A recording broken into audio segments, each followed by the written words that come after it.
Did you know that it takes an average of 61 years for a typical saver to accumulate £100,000? But here's the thing. Once you hit that 100k mark, your next £100,000 could come in just 10 years or less. Hi, I'm Aisha, your friendly neighbourhood economist, and today we're going to unpack the power of compound interest and why 100k is such a game-changing figure for building your wealth. Let's dive in. Okay, so let's say you get to choose between two options. Have a think and let me know which one you'd pick. Option 1 is that you could get £1 million right now. Option 2 is that you could get 1 pence right now, but every day your money will double. So, what do you think you'd go for?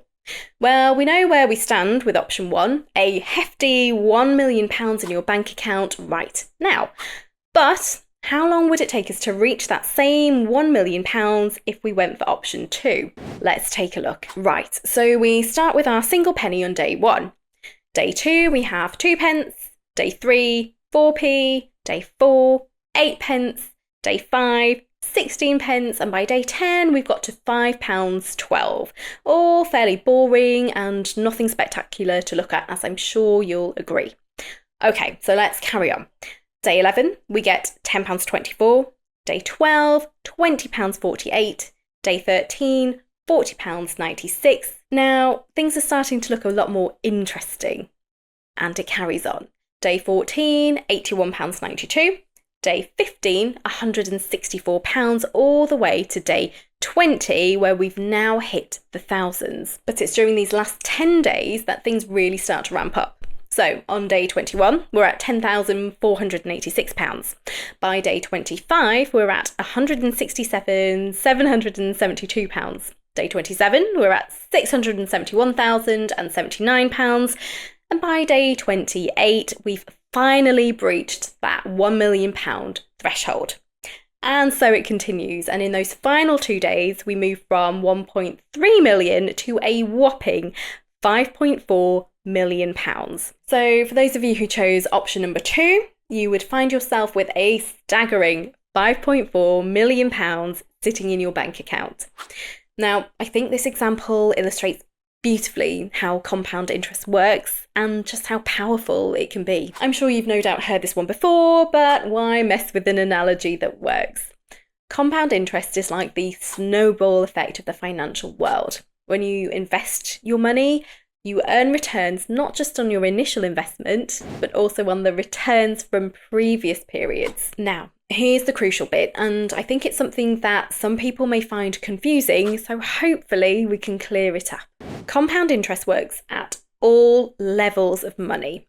So what I mean by that is that you'll see the same rate of growth no matter how much you start with, whether that be £100 or £100,000. But you'll see more dramatic results the larger your sum of money. That's why we're always going on about the importance of building that initial pot. Right, let's break this down with some simple examples so I can show you exactly what I mean. Imagine you invest £100 and earn a 10% return. At the end of the year, you've made £10. Let's assume you reinvest your earnings each year, and by the time you reach year 5, you've gained £61. Really not bad at all. But now, let's say you invest £10,000 at that same 10% return. You'd earn £1,000. Again, let's assume you reinvest your earnings each year, and this time, by the time you reach year 5, you've gained £6,105. The rate of growth is the same between these two examples, but the final sums are a whole lot more impressive if you start off with 10k instead of £100. Time for another analogy. It's like the difference between planting a single seed and planting an entire packet. Yes, one seed might grow into a lovely plant, but with a whole packet, you can start a garden. Now, let's see how this plays out over time. I'm going to show you a graph that illustrates how compound interest can help you reach 100k and then how it accelerates beyond that point. As you can see, the line starts to curve upwards more steeply after the 100k mark. And this is where things get really exciting. So let's say you start with £10,000 and invest £500 per month, earning an average 7% annual return. It would take you about 10 years to reach 100k. But guess what? Your next 100k, that comes in just 5 more years. And the next, even faster, and so on and so on. Okay, I think you're getting it by now. And here's a table that shows you how quickly you can reach each 100k mark with different annual returns. Obviously, the greater the interest rate, the faster you'll reach that 100k.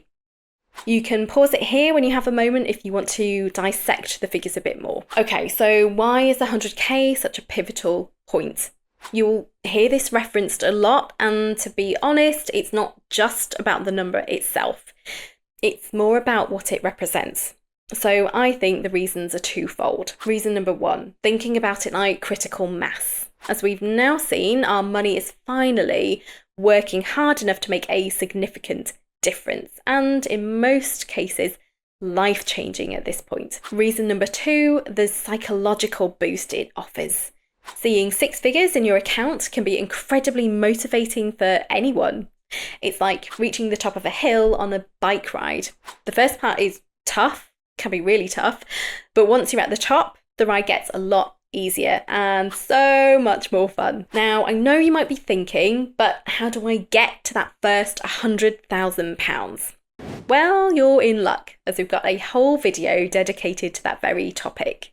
I'll add a link in the description box below.